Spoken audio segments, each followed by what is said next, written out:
أعوذ بالله من الشيطان الرجيم بسم الله الرحمن الرحيم الحمد لله رب العالمين وهو ولي الصالحين ولا عدوان إلا على الظالمين وصلى الله وسلم على سيد الأنبياء والمرسلين نبينا محمد وعلى آله وصحبه أجمعين أما بعد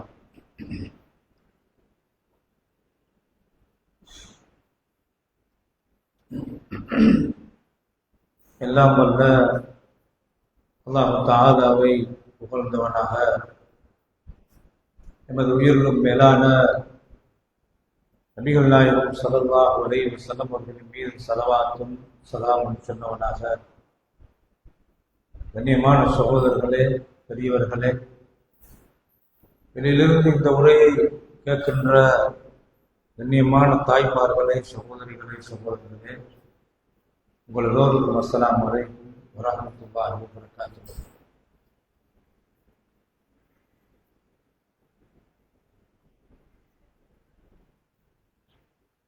ஆரம்பமாக உங்களுக்கு தெரியும், இன்ஷா அல்லாஹ் எதிர்வரக்கூடிய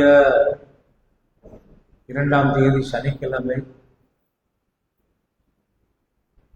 கொழும்பு பிஎம்ஐசிஹெச் இந்த மண்டபத்தில் அல் மன்ஹஜு ஸஹீஹ் என்ற ஒரு புத்தகம் வெளியிடப்பட இருக்கிறது. உண்மையிலேயே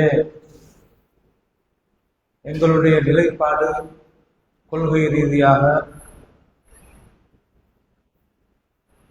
எப்படி என்ற இந்த சரியான தகவல் இந்த நாட்டு பெரும்பான்மை சமூகத்துக்கு கொடுக்கப்படவில்லை.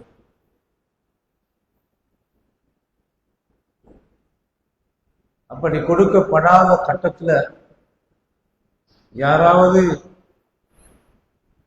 ஏதும் குர்ஆன் சுன்னாவை பின்பற்ற பேர்ல திசை மாறி பிழையான நிலைப்பாடுகளுக்கு போனால் மொத்த முஸ்லிம் சமூகமும் உலமாக்களிலிருந்து சாதாரண மக்கள் வரைக்கும் இவங்க இப்படித்தான். கடந்த காலங்களில் நடந்த கசப்பான சில மோசமான இந்த நிகழ்வுகள்ல கூட இவங்க இப்படிப்பட்டவங்க தான் என்று மொத்த சமூகமும் காட்டிக் கொடுக்கப்பட்டது பார்க்கலாம். அப்படி காட்டி கொடுக்கப்படுகின்ற போது நம்முடைய கையில் உள்ள எவிடன்ஸ் இல்லை. நாங்கள் இந்த நிலைப்பாட்டில் தான் இந்த சமூகம் இயங்குகிறது, கொள்கை இதுதான், கோட்பாடு இதுதான், இந்த நாட்டு பெரும்பான்மை சமூகத்தோடு இஸ்லாம் இப்படித்தான் நமக்கு வாழ சொல்லி இருக்கிறது, அந்த நிலைப்பாட்டில் தான் நாம் இருக்கிறோம் என்று உறக்க சொல்வதற்கு கையில் எவிடன்ஸ் இல்லை. அப்படி இல்லாமல் இருக்கும் வரைக்கும் முஸ்லிமை காட்டி கொடுக்கிற நேரத்திலே நம்மையும் போட்டு கொடுக்க வாய்ப்பு இருக்கிறது. ஆனால் இந்த நாட்டு ஜனாதிபதியிலிருந்து இந்த நாட்டு பெரும்பான்மை சமூகத்திலிருந்து இந்த நாட்டு அரசாங்கத்துக்கும் நம்முடைய நிலைப்பாடு தான் என்ற ஒரு கைட்லைன் என்பதுதான் இந்த மன்ஹஜ் என்று சொல்வது. இதுல பெரிய நலவுகள் இருக்கின்றன. அந்த நலவுகளை சரியாக நாங்கள் விளங்கினோம் என்றால் பிழையான நிலைப்பாட்டுக்கு பேரை வச்சு கொண்டு மாறினால் அதுக்கு அவன்தான் பொறுப்பு, இந்த பெரிய ஜமாத் பொறுப்பு கிடையாது. அதனாலதான் இந்த மன்ஹஜு ஸஹீஹ் என்ற இந்த வைபவம் முக்கியமானது. எனவே இந்த கல்துரிஸ்டிக்ல இருந்து குறிப்பிட்ட எண்ணிக்கையினருக்குத்தான் அந்த வாய்ப்பு கிடைத்திருக்கிறது. எனவே இந்த பள்ளி வாயிலால அந்த எண்ணிக்கையினர் கட்டாயம் நீங்க பங்கு கொள்ளும். கண்ணியமான சகோதரர்களே, அந்த பலாபலன் நிறைய இருக்குது. எனவே அந்த பேறுகளை வச்சுக்கொண்டு ஒவ்வொரு விதமாக பிழையான போக்குகள் போகும்போது எல்லோருக்கும் அந்த சாயம் பூசப்பட முடியாது இனிமேல் இன்ஷா அல்லாஹ். அதனால்தான் இந்த அல் மன்ஹஜு ஸஹீஹ், எங்களோட சஹீஹான எங்களோட நிலைப்பாடு என்னது, மன்ஹஜு ஸஹீஹ். அல்லாஹ் தஆலா இதற்காக நிறைய உலமாக்கள் அனுபவத்தோடு நிறைய பிரச்சனைகளுக்கு போம்படுத்துவதற்கு பின்னால் தான் இந்த மாதிரியான ஏற்பாடு செய்யப்பட்டிருக்கிறது. தடை தடங்கல்கள் சவால்களுக்கு மத்தியில இந்த புத்தகம் வெளியிடப்பட போகிறது. ஆனால் இது வெளிவந்தால் எவ்வளவு ஆரோக்கியமான நிலைப்பாட்டில் இவங்க இருக்கிறாங்க என்றது பளிச்சென்னு இந்த நாட்டு முஸ்லிம் சமூகத்தை தாண்டி பெரும்பான்மையினத்துக்கும் போகும்.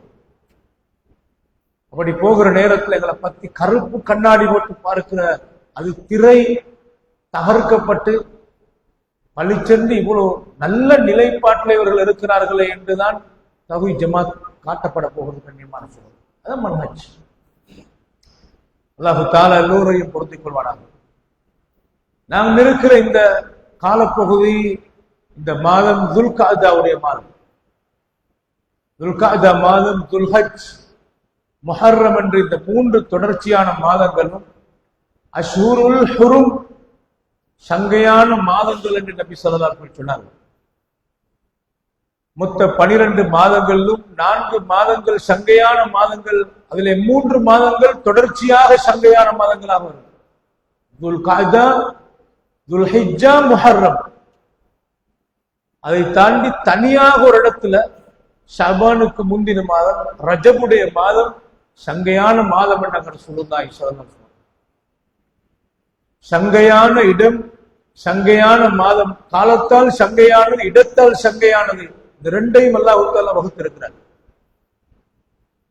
இந்த சங்கையான மாதங்களை உலகத்திலே முதலாவது அறிமுகப்படுத்தியது ஹஜ்ரத் இப்ராஹிம் அலைஹிஸ்ஸலாத்து வஸ்ஸலாம் அவர்கள்.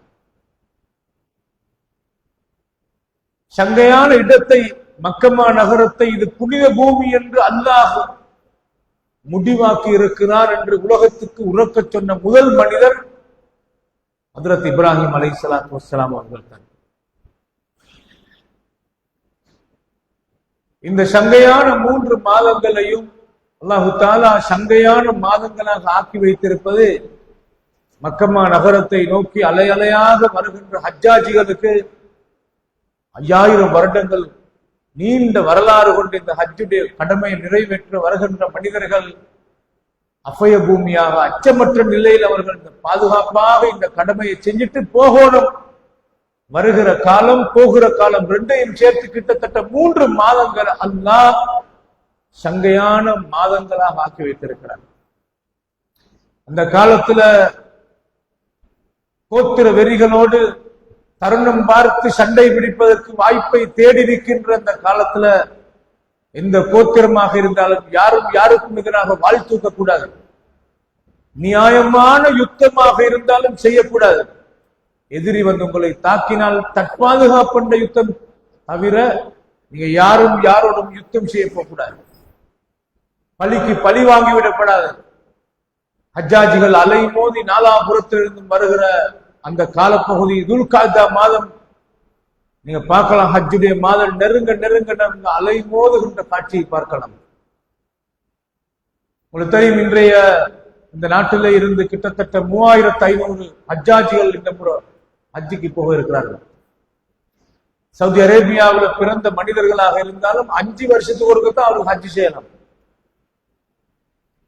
ஹஜ்ஜுடைய அந்த கிரௌட கண்ட்ரோல் பண்ணி, லிமிட் பண்ணி, நாலாபுரத்திலிருந்து வருகிற மனிதர்கள் சுப்ஹானல்லாஹ் உலகளாவிய அந்த நாடுகள்ல சிறுபான்மை பெரும்பான்மை என்று வாழுகிற முஸ்லிம் உலகத்தில் எந்த மூலை முடுக்கில் இருந்தெல்லாம் ஹஜ்ஜாஜிகள் வருகிறதை பார்க்கலாம். உலகத்தில் இப்படி ஒரு நாடு இருக்கிறதா என்று பெயரை கேட்டால் அந்த ஹாஜ் எங்கிருந்து வந்திருக்கிறீர்கள்? நான் இந்த நாட்டிலிருந்து வந்திருக்கிறேன். ஆப்பிரிக்க கண்டத்தில் இருக்கிற ஒரு நாட்டு மூலை முடுக்கில் எல்லா நாடுகளும் இந்த நாட்டுடைய பிரதிநிதிகளை சவுதி அரேபிய கவர்மெண்ட் ஆட்களை இனங்கண்டு அந்த ஆட்களுக்கு இத்தனை கோட்டாஸ் உங்களுக்கு இருக்கிறது என்று ஒதுக்கி கொடுக்கிறதை பார்க்கலாம். கண்ணியமான சகோதரர்களே, சவுதி அரேபியா என்ற நாட்டுடைய மன்னர்களுடைய நடவடிக்கைகள் ஒவ்வொரு காலத்திலையும் நல்லவர் வருவார், இல்லையானவர் வருவார், மாறி மாறி அந்த நிலைகள் வரலாம். நிலைமைகள், மன்னர்களுடைய நிலைமைகள் மாறினாலும் சவுதி அரேபியா என்ற மண்ணை யாரும் வெறுக்கக்கூடாது. கண்ணியமான சகோதரர்களே, சவுதி அரேபியா என்ற அந்த நாடு 2 பெரிய ஹரம் ஷரீஃப்களை சுமந்து கொண்டிருக்கிற நாடு. அது இஸ்லாமிய வரலாற்றில் நிறைய முஸ்லிம் சமூகத்துக்கும் இஸ்லாமிய வளர்ச்சிக்கும் பங்காற்றிய ஒரு நாடு சவுதி அரேபியா. கவர்மெண்ட் மன்னர்களுடைய நிலைப்பாடுகள் நாளுக்கு நாள் வித்தியாசப்படலாம்.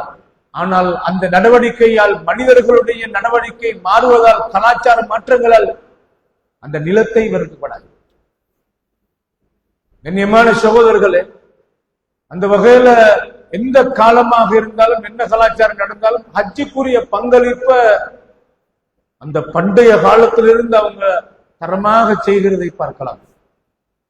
ஹஜ்ஜுடைய அந்த கடமையில சென்ற வருடத்துல எத்தனை பேரு ஹார்ட் அட்டாக்ல மௌத்தானாங்கன்ற புள்ளி விபரத்தை பதிவு செய்யறதுக்கு ஒரு பெரிய இடத்தை ஒதுக்கிக்கிறாங்க. முழு ஆய்வும் ஹஜ்ஜை பத்தி நாங்க பேசுறோம். அதுல எத்தனை பேரு இன்னின்ன மாதிரியான விபத்துக்குள்ளானாங்க என்ற புள்ளி விபரங்கள், அடுத்தடுத்த கட்டங்கள் என்னென்ன செய்யலாம் என்ற பகுதிகள் அங்கே மேற்கொள்ளப்படுகிறதை பார்க்கலாம். கண்ணியமான சகோதரர்களே, அந்த வகையில அந்த 2 ஹரம் உள்ள ஒரு நாடாக அது இருக்கிறதை பார்க்கலாம். எனவே ஹஜ்ஜுடைய கடமையை நிறைவேற்ற போகின்ற இந்த நாட்டுடைய சகோதரர்கள் கிட்டத்தட்ட 3500 பேர் தயாராக இருக்கிற பொறுத்துக்கு வருகிற அந்த மே மாதம் 1ஆம் தேதி முதலாவது குரூப் ஹஜ்ஜை நோக்கி போகிறார். கிட்டத்தட்ட 650 பேர் உங்களுக்கு ஹஜ்ஜிக்கு வாய்ப்பு கிடைக்காத முழுமையாக அவருடைய தயார் நிலையில இருந்து அந்த வெயிட்டிங் லிஸ்ட்ல இருந்து அவர்கள் ஹஜ்ஜி கிடைக்காம போனதையும் பார்க்கலாம். 1500க்கும் அதிகமான சகோதரர்கள் டிபார்ட்மெண்ட்ல 5000 ரூபாய் கட்டி அவங்களோட அப்ளிகேஷனை நிரப்பி பதிவு செய்திருக்கிறதையும் பார்க்கலாம். இந்த ஹஜ்ஜி முடிஞ்சால் அடுத்த ஜூலை மாதம் அடுத்த வருடத்துக்குரிய ஹஜ்ஜுக்குரிய ஆட்கள் திரட்டப்பட்டு உடனடியாக அந்த பதிவுகள் நடத்தணும் என்று இவ்வளவு வேகமாக இதெல்லாம் நம்முடைய நாட்டுக்கு புதிதாக இருந்ததுக்கு பல நாடுகள்ல 5-6 வருஷங்களுக்கு முன்னால பதிவு செஞ்சாதான் அவங்களுக்கு ஹஜ்ஜி வாய்ப்பு கிடைக்கும். இந்தோனேஷியா மாதிரி நாடுகள்ல பல வருடங்களுக்கு முன்னால பதிவு செஞ்சாதான் ஹஜ்ஜி வாய்ப்பு கிடைக்கும். கண்ணியமான சகோதரர்களே, நபி ஸல்லல்லாஹு அலைஹி வஸல்லம் அவர்கள் சொன்னார்கள், ஹஜ்ஜுடைய வாய்ப்பு ஒரு ஆளுக்கு கிடைச்சி அந்த வசதி கிடைச்சும் ஹஜ்ஜி செய்யாம மௌத்தானால் ஃபல் யமுத் யஹூதியன் அவ் நஸ்ரானியன், அவர் கிறிஸ்தவராக அல்லது யகூதியாக மௌத்தாகட்டும் என்று ரசூல் ஸல்லல்லாஹு அலைஹி வஸல்லம்.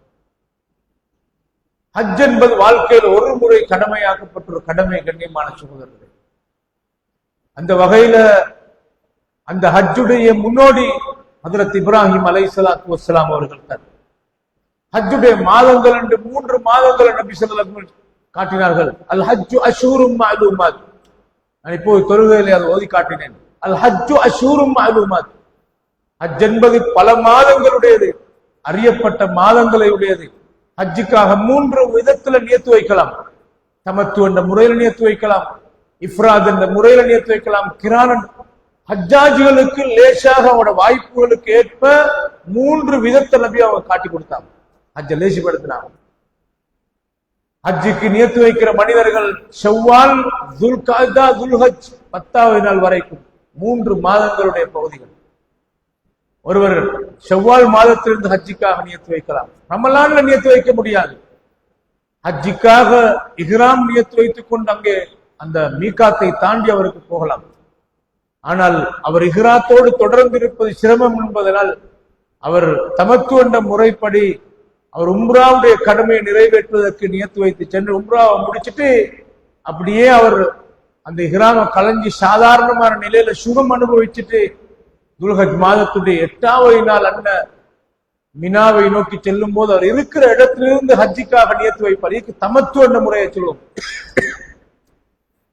சில பேர் ஹஜ்ஜிக்காக மட்டும் நியத்து வைத்துட்டு வருவார்கள் இஃப்ராத் என்ற முறையில். சில நேரத்தில் ஹஜ்ஜிக்கு வருகிறவர் கடைசி கட்டத்துல அரபாவுக்கு போறதுக்கு அல்ல மினாவுக்கு போறதுக்கு அன்னையின் என்று இருக்கும் போது அவருக்கு வாய்ப்பு கிடைக்கிறது. அவர் தாமதித்து தடங்களாக ஏதோ ஒரு அடிப்படையில் அவர் வந்திருப்பார். அல்ல சவுதியில வேலை செய்யறாரு, ஹஜ்ஜி செய்யறதுக்கு ஒரு கிழமை அவருக்கு டைம் கிடைச்சிது. அப்ப அந்த சிச்சுவேஷன்ல அவருக்கெல்லாம் அந்த வாய்ப்பு கொடுக்கிறார். நேர ஹஜ்ஜிக்கு மட்டும் நியத்து வச்சுட்டு போகலாம். இன்னொரு முறையில ஹஜ்ஜுக்கும் உம்ராவுக்கும் சேர்த்து நியத்து வைக்கிறது. இதெல்லாம் கிட்டமாகிற காலத்துல நடக்கிறது. நபி ஸல்லல்லாஹு அலைஹி வஸல்லம் மதீனால இருந்து ஹஜ்ஜுக்கு வருகிற நேரத்துல அங்கிருந்து ஹஜ்ஜுடைய மாதம் தொடங்கின உடனே நபி ஸல்லல்லாஹு அலைஹி வஸல்லம் அவர்கள் மதீனாவிலிருந்து புறப்பட ஆரம்பிச்சாங்க. ஒரு நாளில் மக்காவுக்கு வந்து சேர்ந்தாங்க ரசூல் ஸல்லல்லாஹு அலைஹி வஸல்லம். கண்ணியமான சகோதரர்களே, இந்த காலத்தில் அதிகம் நினைவுபடுத்தப்படுகிற ஒரு மேலான மனிதர் தான் ஹஜ்ரத் இப்ராஹிம் அலைஹிஸ்ஸலாத்து வஸ்ஸலாம் அவர்கள். இப்ராஹிம் அலைஹிஸ்ஸலாம் அவர்கள் அல்லாஹ்வுடைய கூட்டாளி என்று வர்ணிக்கப்பட்டவர். இப்ராஹிம் அலைஹிஸ்ஸலாம் என்ற மேலான மனிதரை அல்லாஹு தஆலா பலஸ்தீன் அந்த பகுதியில பிறக்க வைத்து அங்கிருந்து மக்கமா நகரை நோக்கி வர வச்ச அல்லாஹு தஆலா மக்கமா நகரை நோக்கி தன் மனைவியும் குழந்தையோடு சேர்த்து இந்த பள்ளத்தாக்கில யாரும் இல்லாத இடத்துல, யாரும் வசிக்காத இடத்துல அல்லாஹ் வர வச்சார். அந்த குடும்பம் செய்த தியாகத்துல 2 கட்டத்தை அல்லாஹ் இபாதத்தாக மாத்தினான். ஒன்று, அந்த குழந்தையையும் மனைவியையும் விட்டுட்டு போறக்குள்ள இப்ராஹிம் அலைஹிஸ்ஸலாம் ஒரு பையில, தோல் பையில பேரிச்சம்பளம் கொஞ்சத்தையும் இன்னொரு பையில தண்ணீரையும் கொடுத்துட்டு போறாங்க. அப்ப ஜம்சம் என்ற கிணறு இல்ல. அப்படி போற நேரத்தில் அல்லாஹ்ட கட்டளை, பிள்ளையையும் மனைவியையும் விட்டுட்டு பிரிஞ்சு போக நீங்க. இந்த கண்ணியமான தாய் அன்னை ஹாஜர், அவருடைய பேர் ஹாஜர், ஹாஜரா அல்ல, ஹாஜர் அலைஹிஸ்ஸலாத்து வஸ்ஸலாம். அந்த தாய் மனைவி இப்ராஹிம் அலைஹிஸ்ஸலாத்து கேக்குறாங்க, ஐன தذهبு வதத்ருகுனா பிஹாதல் வாதில்லதி லைஸ ஃபீஹி இன்சுன் வலா ஷை. மனிதர்களோ யாரோ புட்பூண்டுகளோ சப்போர்ட்டுக்கு யாரும் இல்லாத இந்த பள்ளத்தாக்குல, மக்கமா நகரத்து இந்த கஅபாவுடைய அடையாளம் இருந்த ஒரு மேட்டு நிலமாக, பெரிய மலைகளுக்கு நடுவுல ஒரு பள்ளத்தாக்குள்ளுக்குத்தான் அது இருந்தது. அந்த மலையில அப்படியே மழை பொழிந்தால் இந்த தண்ணீர் உள்ளுக்கு நிறையும். அந்த மேட்டு நிலமாக இருக்கிற இடத்தை தவிர மற்ற எல்லா இடத்தையும் தண்ணி நிறைஞ்சு கொண்டே இருக்கும். அப்படிப்பட்ட ஒரு இடமாகத்தான் கஅபத்துள்ள ஒரு பள்ளத்தாக்குள்ள இருந்திருக்கிறது. கண்ணியமான சகோதரர்களை, அந்த கஅபா இருக்கிற இடத்துல சைட்ல ஒரு மரம் ஒன்று இருக்கு. அந்த மரத்துக்கு கீழால்தான் இந்த உம்மாவையும் புள்ளையும் வச்சுட்டு போனது. அப்ப அந்த தாய் கேட்கிறாங்க, நீங்க எங்க போறீங்க எங்களை விட்டுட்டு சொல்லி. அவர் பதில் சொல்லல. ஏனென்றால் அந்த பிள்ளையோடு உள்ள அன்புல அவருக்கு மனம் மாறிடுமோ என்ற பயத்தில் அல்லாஹ்ட கட்டளை பிரிஞ்சு போக சொல்லி போறாங்க. பதில் சொல்லல. 2வது முறை கேட்கிறாங்க, பதில் சொல்லல. 3வது முறைதான் அந்த தாய் கேட்கிறாங்க, அல்லாஹு அமரக பிஹாதா, உங்களுக்கு அல்லாஹ்வா போ சொன்னா எங்களை விட்டுட்டு. அப்பதான் பதில் சொல்றாங்க, ஆம், அவ்வளவுதான். அந்த ஆமன்னு சொல்லிட்டு போறாங்க. அப்படியே இந்த தாயுடைய வாயிலிருந்து வந்த பதில் என்ன தெரியுமா? இதன் லா யுகையுனா, அல்லாஹ் சொல்லி நீங்க போறீங்கன்னா அல்லாஹ் ஒரு நாளும் எங்களை கைவிட மாட்டான். இந்த தவக்குல் அந்த தாயுடைய உள்ளத்துல இருந்த கண்ணியமான சகோதரர்களே, எவ்வளவு கஷ்டத்தோட சிரமத்தோட இருந்தாலும் அல்லாஹ் வழியொண்ட காட்டுவான். இந்த தவக்குல் இருந்தது. இப்ராஹிம் அலைஹிஸ்ஸலாத்து வஸ்ஸலாம் அந்த குழந்தையின் தாயை விட்டுட்டு அப்படியே அந்த பள்ளத்தாக்குல இருந்து ஏறி மலைக்குஷக்கேறி பள்ளத்துக்கு இறங்கினாங்க. இந்த புள்ளையும் உண்மை விளங்கல. கஅபாட திசையை நோக்கி 2 கையை முஷத்தி இப்ராஹிம் அலைஹிஸ்ஸலாம் ஒரு துஆ கேட்டாங்க, ரப்பனா இன்னி அஸ்கன்து மின் ذُرِّيَّتِي بِوَادٍ غَيْرِ ذِي زَرْعٍ عِندَ بَيْتِكَ الْمُحَرَّمْ. யா அல்லாஹ், உன்னுடைய சங்கையான கஅபா இருக்கிற இடத்துல என்ன குடும்பத்தை வசிக்க விட்டுட்டு வாழ விட்டுட்டு போறேன் யா அல்லாஹ். வஸ்ஸுகுஹும் மினஸ் ஸமராத், அவர்களுக்கு கனி வர்க்கங்களை உணவாக கொடுத்துரு யா அல்லாஹ். ஃபஜஅல் அஃபிதத்தன் மினன் நாஸி தஹ்வி இலைஹிம். இந்த குழந்தையை என்ற மனைவியை விட்டுட்டு போறேனே, இவங்க இருக்கிற இடத்தை நோக்கி மனித உள்ளங்களில் சில உள்ளங்களை நீ திருப்பி விடுவாயாக என்று துஆ கேட்டார்கள். மனித உள்ளங்களில் சில உள்ளங்களை திருப்பி விடியா அல்லாஹ். கண்ணியமான சகோதரர்களை, இப்னு அப்பாஸ் ரலியல்லாஹு இந்த ஆயத்துக்கு தஃசீர் செய்யும் போது சொல்கிறார்கள், இப்ராஹிம் அலைஹிஸ்ஸலாம் துஆ கேட்டது மனித உள்ளங்களில் சிலரை, மனித உள்ளங்களை என்று கேட்கவில்லை.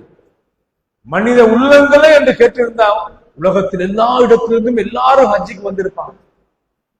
ஆனா மனித உள்ளங்களில் சிலரை என்று கேட்டதனால் அல்லாஹ் சில பேருக்கு அந்த வாய்ப்பை கொடுக்கிறார். எல்லா மனிதர்களும் ஹஜ்ஜுக்கு வந்தால் சரணரிசல் ஏற்பட்டிருக்கும் என்று சொன்னார்கள் ஹஜ்ரத் அப்துல்லாஹ் இப்னு அப்பாஸ் ரலியல்லாஹு அன்ஹு. அன்னை இப்ராஹிம் அலைஹிஸ்ஸலாம் போனதுக்கு பின்னால் இந்த தாய் இந்த பெருச்சம்பளங்களை சாப்பிட்டு தண்ணீரை குடிச்சு காலம் ஓடுது. பிள்ளைக்கு பாலூட்டி இப்படியாக காலம் போகிற நேரத்தில் எல்லாம் முடிந்து விட்டது. பிள்ளை பசியால தாகத்தால துடியாய் துடித்து கொண்டிருக்கிற ஒரு நிலை வரும்போது அதை பார்த்துட்டு கேளாமத்தான் அந்த தாய் அப்படியே சஃபா என்ற கிட்ட உள்ள மலைக்கசு கேட்கிறாங்க. யாராவது தூரத்துல வருகிறார்களா உதவி கண்டு பார்க்க ஏறிட்டு யாரையும் காணல், அப்படியே இறங்கி அடுத்த தொங்கல்ல இருக்கிற மர்வா என்ற மலைக்கு போறாங்க. அந்த மலை உச்சியில் இருந்து அப்படி பள்ளமாக இருந்ததுனால நடந்து வந்தாங்க. நடுவுல ஒரு இடத்துல மட்டமாக இருந்ததுனால ஓடினாங்க. அதான் இந்த பச்சை லைட் போட்டிருக்கிற இந்த கிரீன் லைட் இருக்கிற இடத்துல ஆண்கள் ஓடுறத பார்க்கலாம். உடம்பு குழும்பு அண்ணன் மறுவால போய் ஏறி பார்க்கிறாங்க, யாரும் வருகிறார்கள், யாரையும் காணல. மீண்டும் சபாவுக்கு வர்றாங்க, மீண்டும் மறுவாக்கு போறாங்க. இப்படி 7வது முறை மறுவால இருக்கிற நேரத்துல ஒரு சத்தம் ஒன்று கேட்குது, யாரோ ஒருத்தர் வந்திருக்கிற மாதிரி. ஆனா யாருன்னு காணல. சொல்லிட்டே ஓடி வந்தாங்க அந்த புள்ள இருக்கிற இடத்துக்கு. யாரும் உதவிக்கு வந்திருந்தால் உதவிக்கு நில்லுங்கள். வருகிற நேரத்துல தான் ஜிப்ரீல் அலைஹிஸ்ஸலாம் அந்த புள்ளைக்கு பக்கத்துல புள்ளேட கால் பட்டதால தண்ணி வந்து அப்படி வரல ஹதீஸ். சில பேர் அந்த புள்ளேட கால் பட்டத்தால கால் அடிச்ச உடனே தண்ணி வந்தது, புள்ளேட கால் பட்டல. ஹதீஸ்ல புகாரில வருது, புள்ளைக்கு பக்கத்துல ஜிப்ரீல் அலைஹிஸ்ஸலாத்து வஸ்ஸலாம் அவர்கள் வந்து தன்னை காலால, இன்னும் ஒரு அறிவிப்புல வந்து தன்னை ரெக்கையால சிறகால அப்படியே தோண்டினாங்க. தோண்டின உடனே தண்ணீர் அப்படியே பீரிட்டு ஊற்றாக வருது. தண்ணீர் தான் ஆகப்பெரிய மருந்து. கண்ணியமான சகோதரர்களே, ஜம்சம் தண்ணீரை பத்தி ரசூல் ஸல்லல்லாஹு அலைஹி வஸல்லம் சொன்னாங்க, மாஉ ஜம்சம் தஆமு துஉமின் வ ஷிஃபாஉ சுக்குமின் என்று சொன்னாங்க. சஹீஹ் முஸ்லிம். ஜம்சம் தண்ணீர் பசிக்கு உணவாகவும் நோய்க்கு மருந்தாகவும் இருக்கும் என்று ரசூல் ஸல்லல்லாஹு அலைஹி வஸல்லம். அந்த வகையில் அந்த தாய் ஓடோடி வந்து அந்த மணலை சேர்த்து இந்த தண்ணி நின்றுடுமோ என்ற பயத்துல அப்படியே ஒன்றாக சேர்த்துட்டு ஒரு டேங்கி மாதிரி அமைச்சு 2 கையாலையும் இப்படி அள்ளினாங்க. இந்த சரித்திரத்தை ரசூல் ஸல்லல்லாஹு அலைஹி வஸல்லம் சொல்லிட்டு வரக்குள்ள சொன்னாங்க, ரஹிமல்லாஹு உம்ம இஸ்மாயில் அலைஹிஸ்ஸலாத்து வஸ்ஸலாம். இஸ்மாயில் அலைஹிஸ்ஸலாத்து வஸ்ஸலாம் அவர்களுடைய தாய்க்கு அல்லாஹ் ரஹ்மத் செய்யட்டும். லவ்லம் தக்ரிஃப் மினல் மாஇ லகானத் ஜம்ஸம் ஐனன் மஈனன். அந்த தாய் தண்ணியை இப்படி 2 கையாலையும் அல்லாமல் விட்டிருந்தால் கண்களுக்கு முன்னால் பெருக்கெடுத்து ஓடும் ஊற்றாக மாறி வெள்ளமாக வந்திருக்கும் தண்ணி என்னங்க ரசூல் ஸல்லல்லாஹு அலைஹி வஸல்லம். கண்ணியமான சகோதரர்களே, அந்த தாய் தண்ணீர் தேடி ஓடின, உதவிக்கு யாரும் இருக்கிறார்களா என்று தேடி ஓடின அந்த சரித்திரத்தை தான் அல்லாஹ் மறுமை நாள் வரைக்கும் ஹஜ்ஜி உம்ரால கட்டாய கடமையாக சபா மர்வால தொங்கோட்டம் போட்டு தாக்கப்பட்டான். அண்ணா அந்த இப்ராஹிம் அலைஹிஸ்ஸலாம் போய்விட்டு மீண்டும் அல்லாஹ்வுடைய கட்டளையோடு வருகிறார்கள். புள்ள ஓடி விளையாடுகிற பருவம், வாப்பா என்றால் இனங்கண்ட பருவம். வாப்பாவுக்கு பின்னால வாப்பா வாப்பான்னு ஓடுகிற அந்த பருவம். இப்ராஹிம் அலைஹிஸ்ஸலாத்து வஸ்ஸலாம் அவர்கள் அடுத்த கட்டளையோடு நீண்ட நெடுங்காலத்துக்கு பின்னால் வருகிறார்கள். யா புனைய இன்னி அரா ஃபில் மனாமி அன்னி அஸ்பஹுக ஃபன்துர் மாதா தரா. என்னுடைய அருமை மகனே, உன்னை அறுத்து பலியிட வேண்டும் என்ற அல்லாஹ்வுடைய கட்டளையை நான் கனவாக கண்டேன். உன்னுடைய நிலைப்பாடு என்ன என்று மனதை சோதிக்க கேட்டார்கள். இந்த ஹஸ்பண்ட் வாப்பா கணவனுடைய சப்போர்ட் இல்லாம இந்த ஹாஜர் புள்ளை எப்படி வளர்த்திருக்கிறார் என்பது எல்லா பெண்களுக்கும் ஒரு பாடத்தெல்லாம் செய்கிறார்.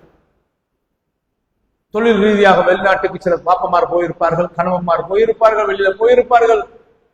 இந்த புள்ளைய இந்த மனநிலைய எப்படி அந்த தாய் வளர்த்தாங்கன்னால் அல்லாஹ்வை சொல்லி வளர்த்தாங்க. அல்லாஹ்வுடைய கட்டளைக்கு நாங்க கட்டுப்பட்டு வாழணும் என்றத உறக்க சொல்லி வளர்த்தாங்க. பாருங்க, அந்த இப்ராஹிம் அலைஹிஸ்ஸலாம் குழந்தைட்டு கேட்கிறாங்க, மகனே உன்னை அறுத்து பலியிட சொல்லி அல்லாஹ் எனக்கு சொல்லி இருக்கிறார். உங்களோட நிலை என்ன மகனே?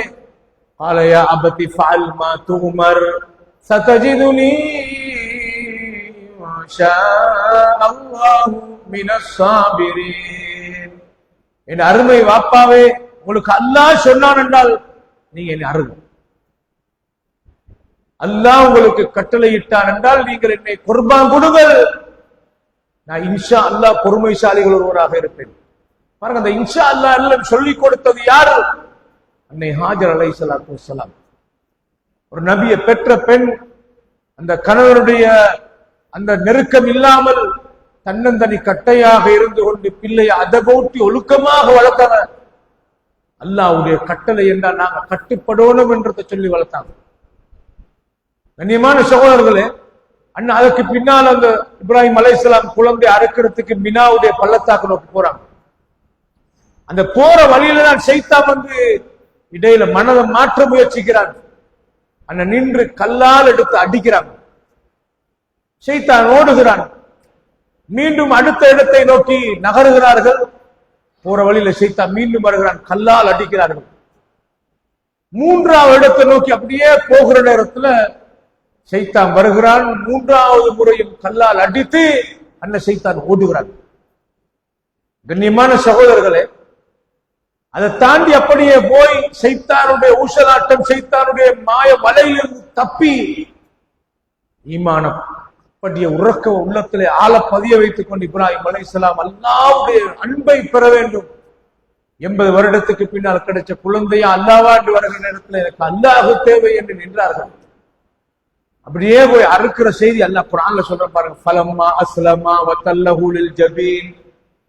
அந்த குழந்தையும் அல்லாஹ்வுக்கு சரணடைந்து, வாப்பா இவரும் சரணடைந்து, 2 பேரும் அல்லாஹ்வுடைய கட்டளைக்கு கட்டுப்பட்டு புள்ளைய வளர்த்தாட்டி அறுக்க முற்படுகிற நேரத்துல அல்லாஹ்வுடைய கட்டளை வருகிறது. வனாதைனாஹு ஐயா இப்ராஹிம், இப்ராஹிமே என்று நாங்க அழைச்சி கது சத்தக்குத்த ரூயா, நீங்க கண்ட கனவை உண்மைப்படுத்தி விட்டீர்கள். இன்னா கதாலிக்க நஜிஸில் முஹ்சினீன், நாங்க இப்படித்தான் மூமின்களுக்கு கூலி கொடுக்கிறோம், நல்ல மனிதர்களை சோதிச்சு கூலி கொடுக்கிறோம். வஃபதைனாஹு பிதிபிஹின் அதீம், இந்த குர்பான புள்ளை அறுக்க விடாம அல்லாஹ் அதுக்கு பகரமான குர்பான் ஒன்ற நாங்க கொடுத்தோம் அறுக்க சொல்லி, இதைத்தான் உலுஹியாவாக நான் கொடுக்கிறோம். கண்ணியமான சகோதரர், இதுல நீங்க பார்க்கலாம் இப்ராஹிம் அலைஹிஸ்ஸலாம் அந்த புள்ளையை வளர்த்தாட்டி அறுக்க முற்படுகிற மனோநிலையத்தை அல்லாஹ் சோதிச்சார். அன்ன களத்துல வச்சு அறுத்தாம் அறுபடலையாம். அந்த அந்த அந்த கத்தி எடுத்து கிட்ட உள்ள கருங்கல்லுக்கு அடிச்சா கருங்கல்லே 2ஆ போயிட்டுதான். புள்ளையோட களத்தை அறுக்க விடாம அல்லாஹ் தடுத்தா. அப்படியெல்லாம் ஹதீஸ்ல வருது. இந்த களத்துல கத்திய வைக்கல, அந்த 2 பேருடைய மனோநிலை அல்லாஹ் சோதிச்சார். புள்ளை அறுக்க முற்படுகிறார்கள். உறுதியான எண்ணம் புள்ளை அறுக்கணும் என்று, அல்லாஹ்வை திருப்திப்படுத்தணும் என்று. ஆனா அல்லாஹ் அந்த கட்டத்துல தான் அல்லாஹ் தஆலா இப்ராஹிமே என்று அழைச்சி கது சத்தக்த ரூயா. கண்ணியமான சகோதரர்களை, இந்த புள்ளைய அறுக்க போன சந்தர்ப்பத்துல ஷைத்தான் குறுக்கிட்ட போது அவனுக்கு கல்லால் அடிச்ச சந்தர்ப்பத்தை மறுமை நாள் வரைக்கும் ஹஜ்ஜாஜிகளுக்கு ஒரு வாஜிபாக அந்த மினாவிலே போய் 3 ஜம்ராத், அல் ஜம்ரத்துல் சுக்ரா, அல் ஜம்ரத்துல் உஸ்தா, ஜம்ரத்துல் அகபா என்று 3 ஜம்ராத்துகள் இருக்கின்றன. இந்த குழியில போய் கல்லு விழுறதுக்கு ஹஜ்ஜாஜிகள் போய் அடிப்பார்கள். கண்ணியமான சகோதரர்கள், எனவே அந்த அவர் ஷைத்தான விரட்டுறதுக்கு அடிச்சாங்க. ஆனா ஒரு இபாதத்தாக அல்லாஹ் அதை மாத்தினான். இந்த புள்ளைக்கு உதவிக்கு தண்ணி தேடி ஓடின அந்த தாயுடைய ஓட்டத்தை அல்லாஹ் இபாதத்தாக ஆக்கினான். இன்றைக்கு நாங்க தண்ணி தேடி ஓடுறோம். இன்றைக்கு நாங்க ஐநபேருக்கு ஷைத்தானுக்கு அடிக்கிறல. சில பேர் என்ன சொல்லுவாங்கன்னா, நாங்க ஷைத்தானுக்கு அடிப்போம். சின்ன ஷைத்தான், நடு ஷைத்தான், பெரிய ஷைத்தான், இப்படி ஷைத்தான் ஒன்று. நபி ஸல்லல்லாஹு அலைஹி வஸல்லம் சொன்னார்கள், இந்த தவாஃப் வஸ்ஸை வர்ரம் லிஇகாமத்தி திக்ரில்லாஹ், சஃபா மர்வாவுக்கு தொங்கோட்டம் மூடுவது, கஅபாவை தவாஃப் செய்யறது, அந்த மினால போய் கல்லடிப்பதெல்லாம் அல்லாஹ்வை திக்ர் செய்யற ஒரு திக்ரு என்னங்க ரசூல் ஸல்லல்லாஹு அலைஹி வஸல்லம். ஷைத்தானுக்கு அடிக்க போறோம் என்ற வாசகமே வரக்கூடாது. அந்த அடிப்படையில் கண்ணியமான சகோதரர்களே, இப்ராஹிம் அலைஹிஸ்ஸலாம் என்ற ஒரு மேலான மனிதரை இந்த காலம் நினைவூட்டுகிறதை எங்களுக்கு பார்க்கலாம். உலகத்தில் 2 பேரை எல்லா நேரத்திலும் நினைவூட்டப்படுகிறதை பார்க்கலாம். ஒன்று முஹம்மது நபி ஸல்லல்லாஹு அலைஹி வஸல்லம் அவர்கள், 2வது ஹஜ்ரத் இப்ராஹிம் அலைஹிஸ்ஸலாத்து வஸ்ஸலாம் அவர்கள். நபி ஸல்லல்லாஹு அலைஹி வஸல்லம் அவர்கள் மியராஜுடைய பயணத்தில் ஒவ்வொரு வானத்திலும் நபிமார்கள் பல பேரை சந்தித்தார்கள். 7வது வானத்தை நோக்கி போனால் அல் பைத்துல் மஅமூர் என்ற ஒரு பள்ளி இருக்கிறது. இந்த பள்ளிவாயில் ஒரு பிரமாண்டமான பள்ளிவாயில் இருக்கிறது. அவருடைய சுகரில் முதுகை வைத்து சாய்ந்து கொண்ட ஒரு மனிதர் இருக்கிறார். நபியார்கள் சொன்னார்கள், என்ற முகத்துடைய அதே வடிவமாக இருக்கிறது. வயதான மனிதர், பார்க்க ரொம்ப அழகான மனிதர். நான் ஜிப்ரீல் இடத்துல கேட்டேன், அவர் யார் என்று. அவர்தான் இப்ராஹிம் அலைஹிஸ்ஸலாத்து வஸ்ஸலாம் என்று சொல்லப்பட்ட உலகத்தில் மனிதன் எந்த நிலையில் மௌத்தானாலும் மறுமையில எழுப்பப்படும் போது ஆடை இல்லாமல் நிர்வாணத்தோடு செருப்பில்லாமல் மனிதன் எழுப்பப்படுவார். கோடான கோடி மனிதர்கள் எழுப்பப்படும் போது அதில் முதலாவது ஆடை அறிவிக்கப்படுவது இப்ராஹிம் அலைஹிஸ்ஸலாத்துக்கு சொல்லாசம். ஒரு நாள் ஒரு மனிதர் வருகிறார். அந்த மனிதர் நபிகளாரை பார்த்து யா ஹைரல் பரியா, மனித குலத்தில் சிறந்தவரே என்று நபிகளாரை விழித்து பேசினார். உண்மையிலேயே மனித குலத்தில் சிறந்தவர் நபிகள் நாயகம் ஸல்லல்லாஹு அலைஹி வஸல்லம். இந்த பணிவான நிலையிலே நபிகளார் சொன்னார்கள், ஆக்க இப்ராஹிம் அலைஹிஸ்ஸலாம், மனித குலத்தில் சிறந்தவர் இப்ராஹிம் அலைஹிஸ்ஸலாமே என்று சொன்னார்கள் ஸல்லல்லாஹு அலைஹி வஸல்லம்.